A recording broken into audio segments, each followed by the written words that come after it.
Hello. Welcome back to the Sex Ed for You podcast, where research meets reality. This is the podcast for people who want to date and have great sex that is safe, fun, and enjoyable. We desire to empower our listeners to make informed decisions that lead to values-based living. I am Lauren. I am a certified holistic sexuality educator and the very proud owner of Sex Ed for You.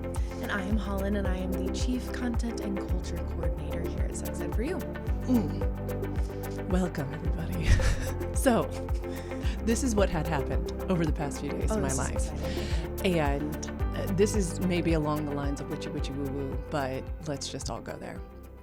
Because it's September, and I usually feel with my clients kind of this like new clients come on board. So if you're out there and you're like feeling this pull, we welcome you, because it happens every September. It's kind of this like back to school feel. People get their kids back in school and they're like, okay, I really want to work on this. Or folks go back to school and they're like, you know what? I'm noticing these dating patterns again. I really want to work on this stuff. And also I kind of feel this turnover. You know how gardeners kind of like clear out all their dead crops? I always feel something like that. And then this is what happened. Saturday was a friend's birthday, and I had worked all day Saturday. I was joining everybody later, and at said dinner, we had tacos from the local taco place. I ate lots of tacos. I say that because I wasn't starving. I had 2 glasses of white wine and started feeling incredibly like out of body woozy, oddly. Then went to somebody else's house and sipped 2 sips of margarita and felt like out of myself.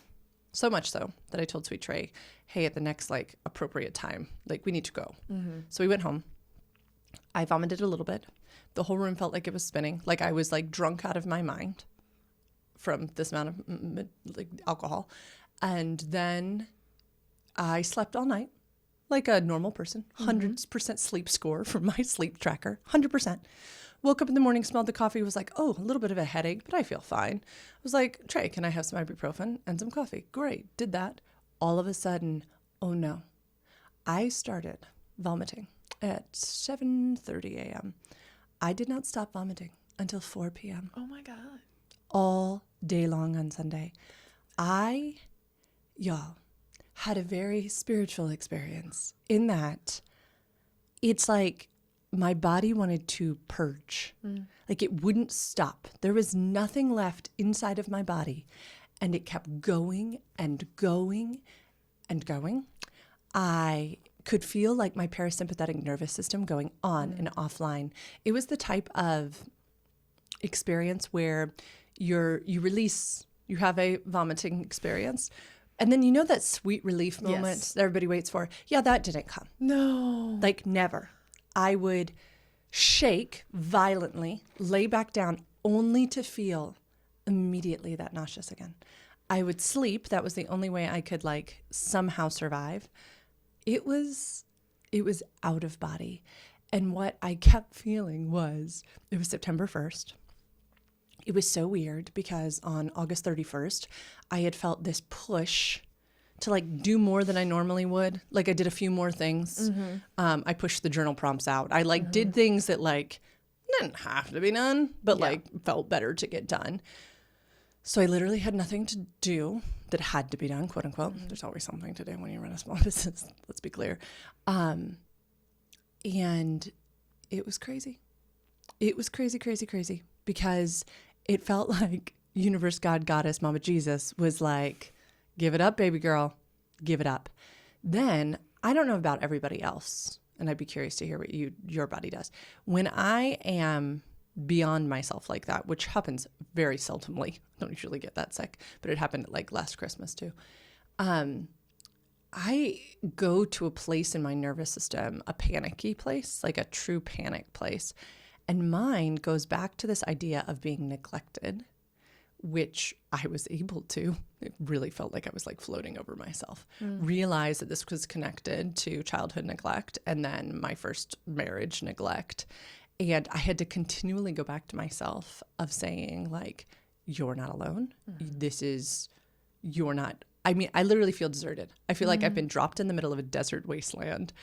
And it is unbelievably fascinating to notice that. I feel like it's never going to end. Like I'm literally going, this is my new life. And I felt like I was being extracted, like exorcism. That's what it felt like. Jesus Christ. Literally what it felt like. And I was like dead to the world after. Yeah. So then I spent all day yesterday recouping. It was insane. It was insane. And yet, on the other side, and this is kind of what I wanted to talk about, is like nervous system responses. Do you ever feel those types of like, I don't know, old patterns? And then what I feel now is like this very interesting presence, this like drop in, this very much like clarity. I don't feel necessarily direction. I was texting with a friend earlier. I don't feel like there's like some clear, like, this is the path you now go down. But I do feel really settled. I got a massage yesterday and it was so funny.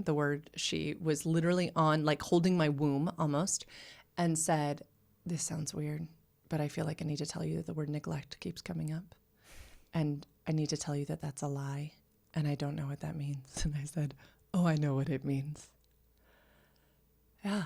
And so I feel like I've gotten a ton of clarity. I feel like the world is clearer. I feel like when people do like a cleanse, when they drink like lemon juice and fucking juice cleanse. Yes, that's what I feel like I did. Not intentionally. Anyway, it feels just very interesting. And it's a new moon today that we're recording this podcast, which is supposed to all be about clarity, which is just so funny too. And I don't know, we say it all the time, right? It's like kind of a catch-22 of that we're more in tune with our bodies, but at the same time, it's like, damn it. Like, yeah. What is that supposed to mean? Yeah, interpreting it. And yeah. Thoughts, reflections? I have questions. Go for it. I could tell your little brain is spinning. So you said you feel like a presence. Can you elaborate on that? What type of presence? Whose presence? I feel inextricably. Let me rephrase. I feel very connected. I was trying to say inextricably. That's a word. Inextricably. That's a word. Yeah. No, it definitely is, but I can't say it out loud right now because I don't. Inextricably. And yep. I hope the audience is like inextricably. I can't say it. You do. Connected to my body, and it might be that literally my entire abdomen is still sore from yakking.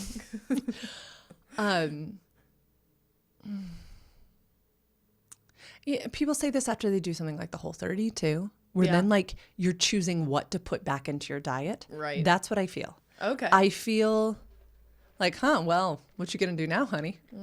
That's what I feel. Like very present with the power of choice. Okay. So maybe something to do with like the lack of control and the lack of care when you're sick could be connected to this, like, now this overwhelming, like I've overcome that and I have more control over self, over future, over whatever I'm walking into. Yeah. And just how incredibly blessed to be able to make those choices. And so incredibly, I think when you're in it, when your body has just taken over, there's not a lot of choice. And there's kind of this surrender to the experience. Felt very much like childbirth. And now feeling kind of just this like thankfulness for my body and my mind and my soul and my heart, and feeling like it's like really a treasure. And I feel like woken up. It's maybe what I feel like.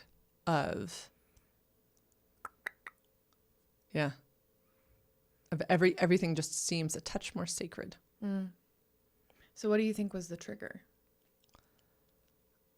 The week leading up to the purge, I was feeling a lot of discomfort in what? Like so many things. Like my friend at the gym was teasing me. Like I've been at the same gym for 6+ years. and I feel like it's time to change gyms, like silly stuff. But like I showed up at the gym on Friday and she texted afterwards and was like, so your attitude. I was like, right? I don't know. I was literally just uncomfortable.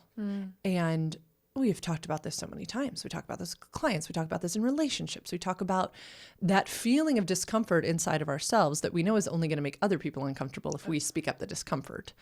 And something like leaving a gym where you've loved the people. No one's done anything. Right? Like no one's done something. It is literally just inside me that my body is asking for something new. We've been working on a ton of stuff on the behind scenes, which is going to push us into something new. We've got this kind of like September 6th deadline, like hovering over our heads. There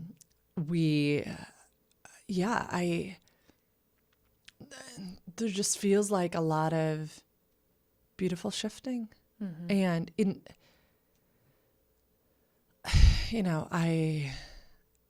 we tell everybody this, that it usually comes out of the blue. You're not really expecting it. And then you can either listen or you can ignore it. And your body's going to make you listen. And that's what it felt like. Yeah. That my body was like, and again, I don't think that anything's wrong. I don't think that I live in discontinuity. I just think that sometimes we go through the seasons where we're supposed to let one thing go to make room for something else. And it doesn't always make sense in the moment. I mean, was it last podcast that we were talking about my sacral? Like what that feels like? Where you're like, what does that feel like? And this. It was literally Saturday morning. Yes. Like hours that was hours before the purge. I can't make this stuff up, y'all. I can't make it up. You know what I've seen too? I'm not super great at astrology, but I have seen on my For You page and stuff that Mercury just went out of retrograde, and it's specifically strongest for Leos and like Sagittarius and Libra, which is me. Yeah, no, I just saw something this morning that I almost sent you that said the month of September until like the 19th or something, which is also fascinating because my birthday's at the end of this month, is just gonna like be this like crunching on, like 4 different signs. And they're going to, if they desire to, they're going to be kind of birthed into something new that's almost unrecognizable to them. Like one of their truest selves, where they, instead of, because we're such service-minded people, like Libras are meant to balance the scales, like it's what we're there for, that will literally align with what we want finally. And yeah, again, I don't, to tie it into our type of subject matter, right? This idea of having great sex and good relationships and aligning with your values and making informed decisions. I don't want to lean too much into energy. And at the same time, there's an energetic component to this life and a spiritual component to this life. And there's head knowledge that we can acquire. And then there's bodily knowledge that we can choose to listen to or not. Yes. And even just the quietness and the stillness with which I had to spend the following 2 days was beautiful and fascinating as well. Like a lot of stuff just flew onto the journal page. A lot of stuff just like came out. Do you want to talk about the email that you sent me to revise? This will come out till next week, so. Yeah. I feel like that very much is a part of. I'm going to start crying now. Along with this, one of the things that I've felt this pull in that only Holland has known about is this knowing that it's time to sunset Hemlock, our monthly membership program. And that was born and birthed out of a time of also knowing that I wanted a program that was accessible and affordable and that people could dabble with in a way that was approachable for them, that wasn't a whole investment in individual sexuality education. And it has been beautiful. And my body has said overwhelmingly, it is time to be done with this. And I have mentioned it to Holland and just sat with it, and then, would have a gathering and be like, this is beautiful. I don't even know what I'm thinking about. I love this. Yeah, but during the purge, I was like, this is absolutely must go. And I don't know why, but I know why. Right. And that is hard because it will disappoint. And those inside the community are incredible. And yet when I remove ego and self and all of these other things and realize that when we remove something, a void is created, but it allows for other things to flood in. And that doesn't necessarily need to be Sephi. That could be something else. And I know it creates a void in me and in us too, to fill with something else. And I've got to just trust that if I am feeling so incredibly prompted to let go of something that is nothing but beautiful, something else has got to be there. And it felt like during the purge, my fingers were being pried off of something that I was just clinging to. And it's hard because we talk about on here informed decisions that lead to values-based living. Hemlock aligns with the Sephi values. Hemlock aligns with my personal values. It aligns with everything. I know in my body that it is time to sunset it. And I'm not at all convinced that Sephi won't have a monthly membership thing. Again, I totally could see something coming back in a different way, shape, and form. But the business is so different now than it was in September 2022 when I launched Hemlock. And it's been 2 years and it's been incredible. And my body said, it's time. And I hate stopping something. Oh my God. It is like nails on a chalkboard to me. I like finishing things to completion. I like doing all these things. And it's ego. Like it is ego in me that's like, oh, I'm not that person. And yet, God bless. I know it's one of the things. So yeah. Dig into why is it important to you to not be that person, and what do you think that is kind of like rooted in? Childhood, which talk with a ton of clients about this idea that like if you signed up for a sport, you had to play it to the end. Right. If you signed up for this, you had to play it to the end. And some of that, my mother's commitment to excellence. I think also my generators are meant to become the master of things. And we are meant to do things for pretty much like 7 years is like really cool.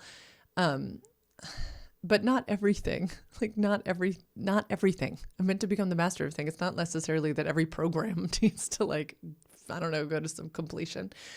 But I think deep within it all, it's ego. It's this wanting to be acclaimed, celebrated, applauded, trustworthy a little bit. Like I think some of it's the desire to be trustworthy, and I think that's really important to me.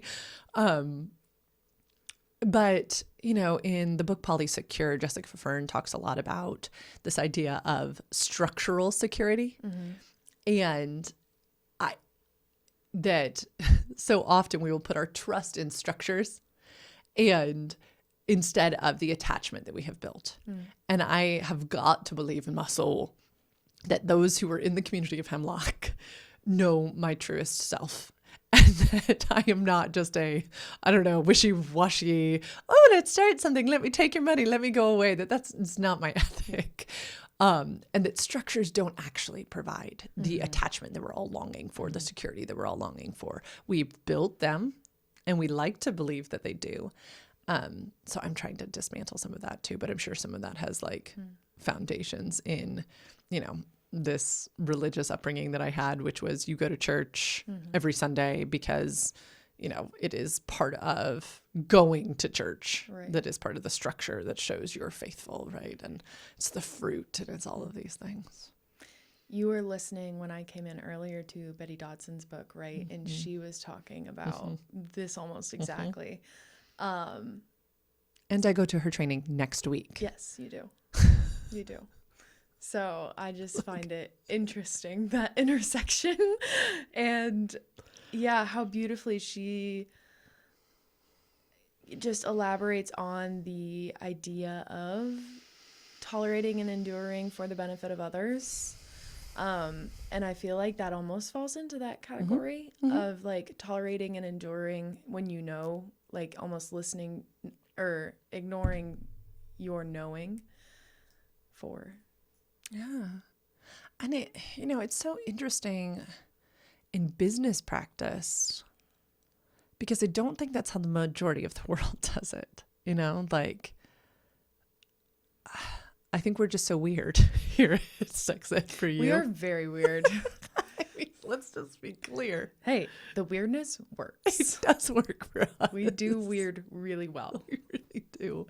But I can feel, I go to this Dr. Betty Martin Wheel of Consent training this coming week. I'll be done with my embodied intimacy and relationship coaching certificate at the end of October.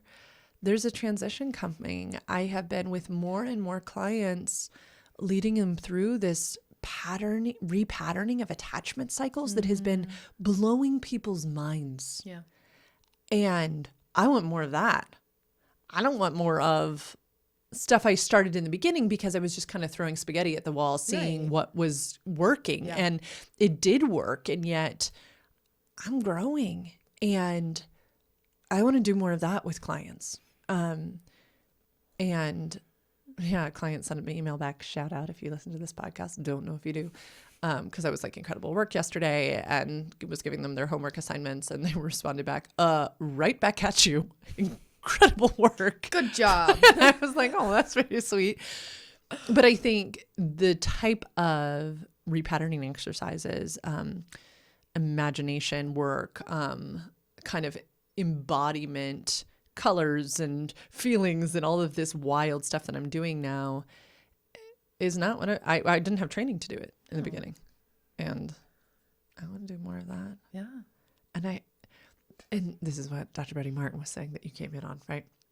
When we follow that one thing, I was like screaming, trying to get Siri to take a note in the Audible while I was in the shower earlier. But it was like, we can't tell another what we want until we know what we want. And that we have to slow down to hear that. And it was like, interesting that my purge made me slow down so much that all of Monday, I only could hold still. Like I could do nothing more than listen to, what do I want? What overwhelmingly brings me joy, because what's fascinating is when we can, within our own body state, this is what I want, or to the world as a business, this is what I have to offer. Would you like to receive this? This is when businesses flourish. This is when clients show up because they're like, yes, please, I'd like that. But that has to start with us. This was us renegotiating your contract on camera, right? Like really feeling into fulfilled, embodied work has to start with us saying, okay, what do I really want? And sometimes that works out so great at like work retreats and we can really get curious. And then sometimes it takes the great purge of September 2024. We'll remember it affectionately going forward. The great purge. Of the purge. I just kept thinking, why now? But then listening to this book in preparation to go to my training literally next week to be almost done with the certification. I just thought, no, I think there is something beautiful. And I think never have I been more excited or more attuned to the work. Never have I don't know, the stuff that you and I are working on in the back end. I'm like, whoa, Nelly, like, yeah, it's going to change the business. It's going to change it and make it even better. Right. And like, guys, can't wait to tell you about it. We've been just talking about the back end, but in a way that's like, oh, we've leveled up. That's what it feels like. It really does. Like we're grown up business now. Like we'll. Yeah. We'll. And that feels, it just all feels like this beautiful timing. Yeah. It just we needed to let some things go. So there's capacity for all of that too. And that's not bad. No. Uncomfortable? Fuck yeah. Can I ask you a question that you might hate and you can say no, and then I'll edit it to where I don't ask the question? Yes. I don't know what you're going to ask. we had 2 clients abruptly stop. Yeah. Not a bad thing. Nope. I think it would be really cool to kind of talk through how that affects you and how we celebrate that despite its difficulties as both a business owner and as like as a person, as a human with emotions. Yeah. You know, one of the very first things I say to clients during our 15-minute consult is it might be the worst business practice in the world, but it is the most values-aligned practice in the world for sex ed for you, that we desire 2 things. 1, that consent can always be revoked, that someone can stop sessions at any time. Full stop, like just end of sentence. And 2, that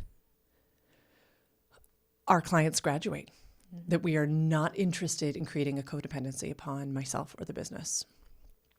And we say this full-heartedly.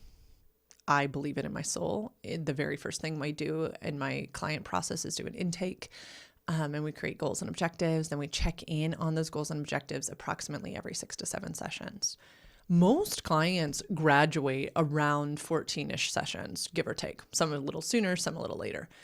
Some clients choose, once they have completed their goals and objectives, to stay on, to keep working on different things. I have a client who, quote unquote, graduated, but now is interested in pursuing pregnancy. And so really wants to continue to work on connecting with their partner on a deeper level, understanding their reproduction on a deeper level. I have a history in maternal health, so it's kind of fun too, because then we get to weave in some of that. I have clients who come every 2 weeks as sexual health check-ins, and they have been for years. That's fine. It's all up to them. At this point, it is not because there's a codependency on the business. It's because it's a transactional experience, and they come, they pay for what they get, and they go. I have clients who do a once a month check-in, have been doing that forever. That's fine. But the core of our work, consent can always be revoked. Someone can stop at any time. And we do not want to create a codependency. This is different than most coaching, by the way. Like Yes. Coaching typically is bought in like 6-pack sessions or 18-pack sessions. And it's like, you know, you spend this many thousands and you get this period of time. And once you say that, you're contractually obligated. So this is different than a typical model that's really the only similar thing to what we do, because we're closer to coaching than we are to therapy. Which never have we ever been more clearer on that than when we started looking at back-end softwares. And every single one was set up exactly like Colin said. It was set up on a 6 to 12 sessions, 18 sessions. And the reason, y'all, that folks do that is so that the business owner has a sustainable business practice. It just doesn't feel consensual to me, because I deeply believe that trust is earned through trustworthy behavior. I deeply believe in exactly what we just talked about with my intuition that was like, now is time. And no, it just feels so non-consent. My body's like, no, on like this deep level. Because a client could totally get into work and come to a realization faster, or life could change. I don't want them stuck with me. That feels so yucky. I just can't even. So sometimes I get emails out of the blue that are like, hey, this will be my last session. And what Holland's discussing is I am in this fascinating place of celebrating that my clients feel so comfortable sending that email. Like, hallelujah, praise the Lord. We have created a culture in which folks feel brave enough to send that email. Like, are you kidding me? What world is this? That there is just as much comfort in sending that email as see you Friday. Yeah. Right? What happens on my end is the deconditioning process of American capitalism, which is, what have I done? And how have I failed them? What did I not provide? What did I do to offend? Which not only is deconditioning of American capitalism, is also deep family wounding and childhood patterns and all this type of stuff. And it again, with this season, several clients decided to stop at the same time. And that is beautiful. I settled 2. And for All two of them. all two of them for very different reasons, of which the reasons are beautiful. And of which what was so neat too is that none of the reasons actually had to do with any of that. I didn't. It was because of life changes. It was because of knowing at this point they had what they needed and they needed to continue to do the work on their own, which they believed because we so deeply say you have within you all that you need. You are an inherently sexual being the way you're supposed to be. And yet on my end, what does it feel like? It feels like,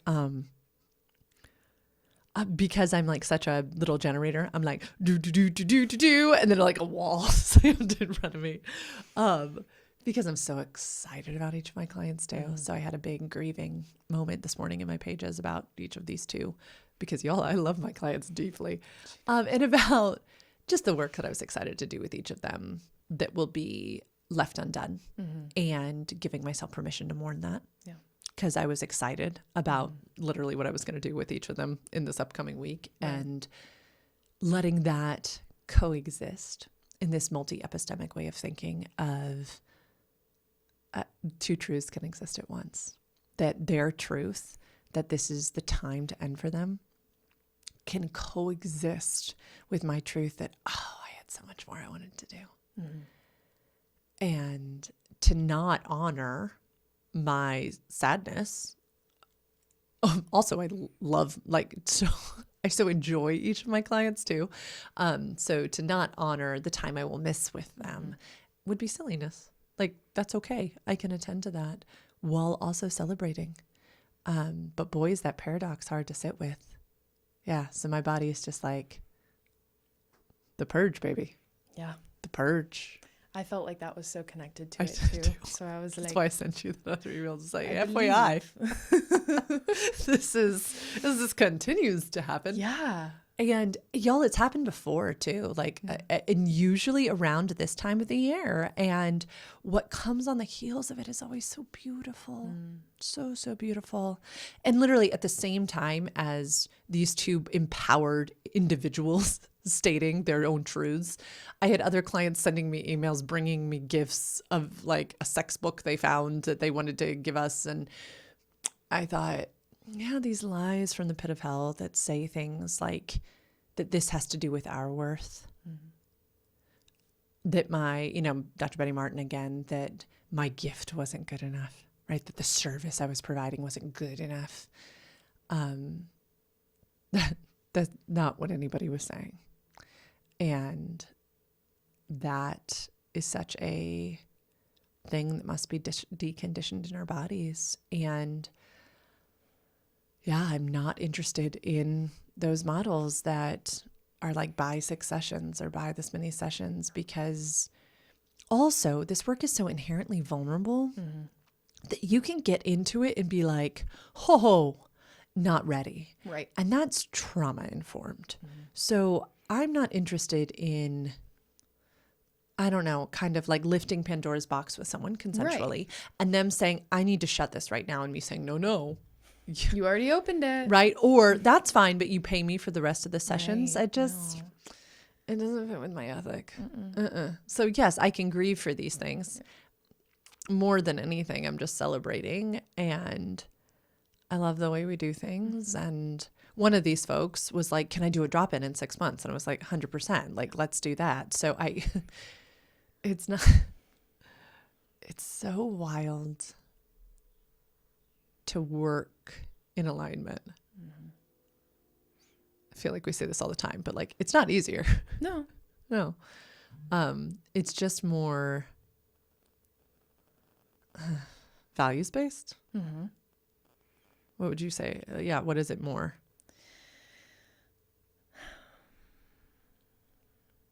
I think I would say it's easier in some ways. I think it is easier in its own way. It's easier on the psyche. I think it's not the easy choice. You have to physically do and be more mentally tough. You have to make more difficult decisions, but it's so much healthier and it's so much kinder to everyone involved that, like, I guess it depends on your definition of easier, because I would say it's difficult, sure, but like, isn't everything in life difficult to some degree? And like, how important is it to learn to sit with multiple emotions at once, learn the depth and importance of different things that you feel within your body, even when they don't necessarily like coincide perfectly? I think that's such an important skill to have, and not one that's really taught nor encouraged often. And that's something that I've found really like important about this work that we do, is learning to sit with both comfort and discomfort and allow both to coexist and not like hush one out. Because I think that's the tendency, is to choose one and say, well, I can't feel that way. I can't feel that way. Right. Like how happiness and pleasure and grief coincide. And everyone runs into these instances. And I think building the skills to deal with the emotional depth of humanity is really important. And having that in the workplace is easier to a degree, because we are allowing ourselves to be what we truly are, which is human and emotional beings. Whereas I think a lot of corporate places ask you to not be that, and ask you to pick an emotion and go, and that emotion is work. And that's not what we're meant to do. I would say that's far more difficult. And maybe it's just because I've always been hardwired for excessive communication, but I just can't fathom believing that the easy way is to just ignore one thing when you have a myriad of emotions to process. Yeah. This idea that workplaces are supposed to be so sterile, you know, and it's interesting, in this embodied coaching program that I'm in, they kind of get into the history of when therapy and therapeutic spaces, licensed clinical social workers, psychologists, whatever, the sterilization of it.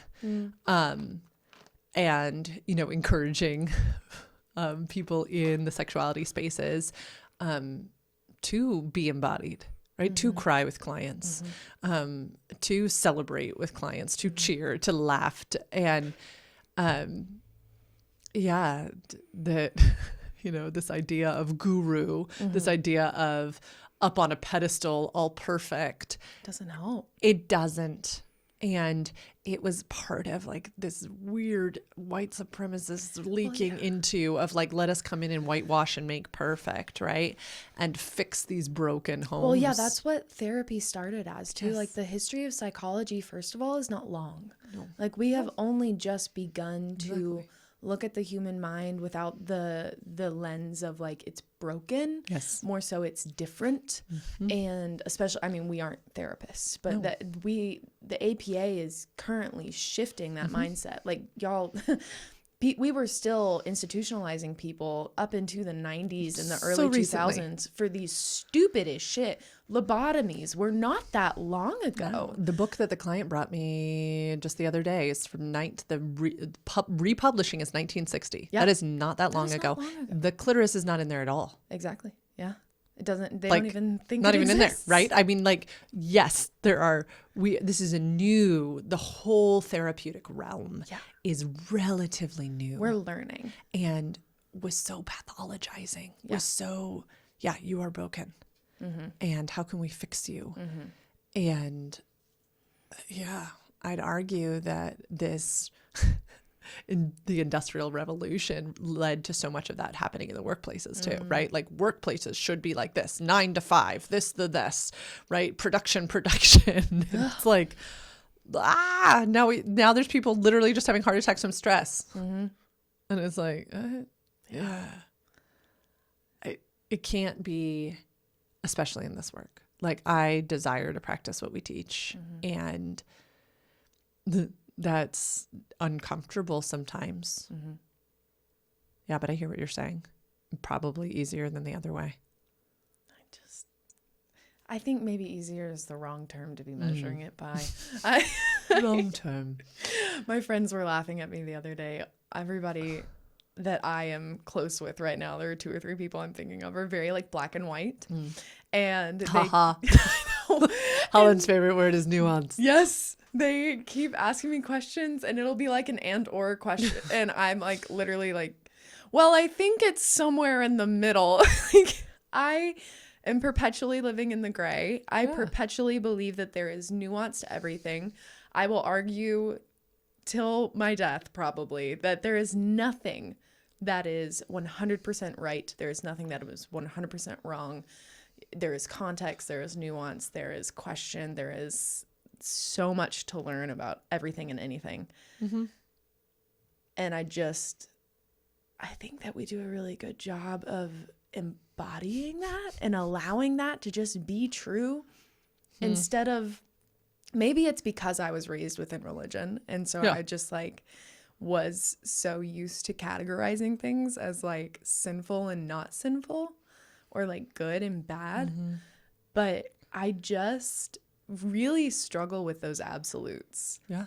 And I think our business model is so good at allowing nuance and allowing autonomy in client, in work, in our relationship, in your relationship with the business, and your relationship with yourself and the clients. Like CEO, CFO, COO. Yep.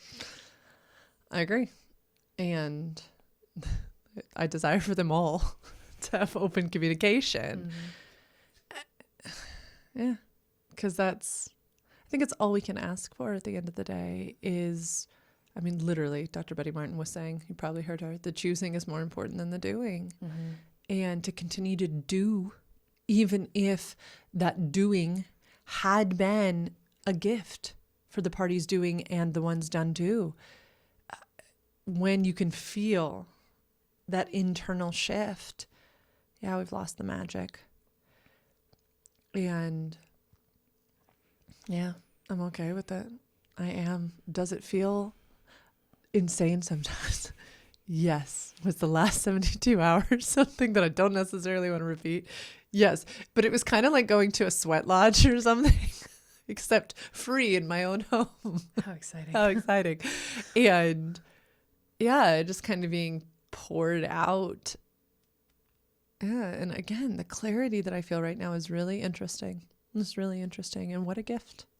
What a gift. And I can't wait for what's ahead. I really can't wait for the training next week, because there's one thing about trainings in me. That's that I nerd out and get so excited. And I am, the way my human design is built is that I am meant to go through something, learn something in order to share it. And this is apparently what I'm supposed to be learning right now so that I can share it. And I'm so thankful. So thankful. I also think it's really interesting that it's a modality that's not new. Like we love Dr. Betty Martin. That's one of the first things I learned from you in 2023. So I think it's really interesting how your purge has just occurred and all of these things are happening back to back to back. We've got that Mercury retrograde ending and all of these things. And yet the first chapter to this newness is something so familiar. I'm very curious about that role that Miss Dr. Betty Martin will play. Yeah. You know, that thing we've been talking about, we talked about this a couple of podcasts ago, of revisiting something with new eyes. Yeah. And when I first learned this modality, it was just in school. Like I wasn't practicing. I wasn't in this field yet. And it blew my mind then. Continues to blow folks' minds. So I can't wait to see like what this round teaches me and why now. Right. I can't wait to answer that maybe when we record next. Like, what was it that kind of, why now? And it'll be nice to be able to put that stamp of approval on my training and stuff like that. Like that'll be lovely. But why now? Because things happen when they do for a reason. And I tell clients all the time, we learn the things we're supposed to learn when we're supposed to learn them. Just fascinated and fascinated that my other program's going to wrap up kind of shortly after. And I'm just like, interesting. All of these things. All of these things. It's just kind of one of those, like, I can feel it too. Can you? Like, I just wonder what you feel from me. It feels like we're sometimes. turning a corner. Yeah. Yeah. That's what it feels like. Like, just like a little boop. And like, but it's, yeah, there's almost like a pull. I can like feel it, which is weird because I don't have the sacral authority. So I kind of lean into yours. So I'm probably feeling what you feel. Because I do totally feel almost like that rope that you described from the sacral of just like something's coming and it feels familiar and it feels like new, but almost in a way that feels comforting.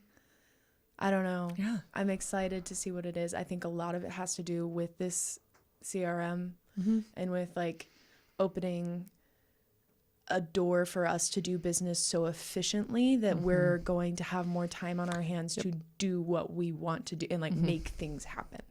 Because we were doing so much to just keep like our heads above water that now I feel like once we really implement this, once we work with that coach, we get this set up, like we are truly going to be like, the business will run itself. Yes. And we can do the really cool things. And I feel like the cool things are what's around the corner. Yeah. So that will keep you in suspense. The craziest part is only clients will really see it, but it'll be, I'm sure we'll brag about it a little bit on the internet once we finally get it rolling out. It's going to change everything. Y'all, there are so many things like this that we spend all day telling all these systems to do all these things. And we are on the brink of, a system that's going to help us cull together all the things. We cull together everything. We both have in this Human Design the channel of structuring, which is to take a complex thing and make it simple. And I think we do that for our clients very well. But the level of complex that Holland and I have to deal with all day, every day, is just a lot. And it just takes time. And it takes a lot of dotting I's and crossing T's to have things perfect. And we're human beings. And so sometimes it's like, oh God, did you catch this? No, So there's just on the horizon is an opportunity for us to feel much more aligned on the back end and have a gorgeous product for our clients. So we're so excited. Okay. But we tease it all the time. We'll share it when it's the right time. We really will, I promise. But right now it's in a learning season for us too. And that feels really nice to have some coaches in our corner who are going to shepherd us through this process, which is exciting. Thank you for coming to this very interesting episode of Sex Ed for You, where research meets reality. And I think this is part of that reality piece of we lead a business that is very aligned and very attuned to who we are as human beings. And we don't shy away from that. And we truly pour our hearts into this work. And we're going to share that with you. Always. If you want to know more about working with Sex Ed for You, you can go to sexedforyou.com/free consult.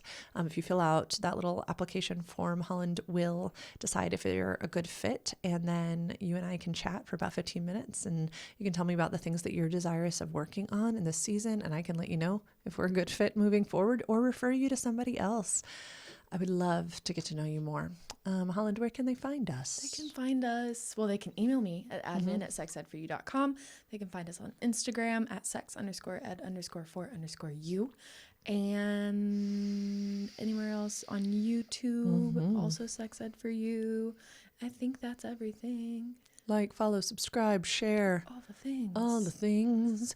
Remember, you have a right to informed decision-making and self-determination. If you don't like this podcast, you can unfollow as well. Yeah. Just like go on. It really is your right. And we support you. And I hope you heard that on this episode, that both things can be true. We can be sad to see you go and also celebrate you standing in your own agency, because that truly aligns with our ethics over here. Have a great rest of your day and we will talk to you soon. Bye. Bye-bye.